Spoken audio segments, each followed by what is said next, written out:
பவுனம்மாவின் உறவுகளே, குருபாகமாக இழந்த சக்தியை ஈடுகட்டும் இட்லிக்கு ஆட்டாங்கல்ல ஆசன குரு வித்தையை பயன்படுத்தி உளுந்து எப்படி பக்குவமாக ஆட்டி எடுக்கிறேன்னு பாருங்க.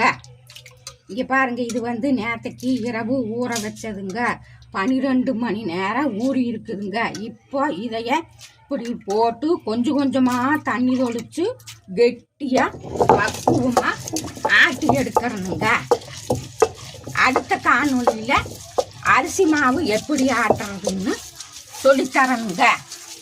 இந்த மாதிரி இன்னும் நிறைய குரு பாகங்களும் அதற்கேற்ற குரு வித்தைகளும் இரண்டும் பலன் தர்ற மாதிரி குரு வைத்திய வாழ்வியலை எப்படி அமைச்சுக்கிறதுன்னு பவுனம்மா நானே உங்களுக்கு அடுத்தடுத்து சொல்லித்தர போகிறேனுங்க.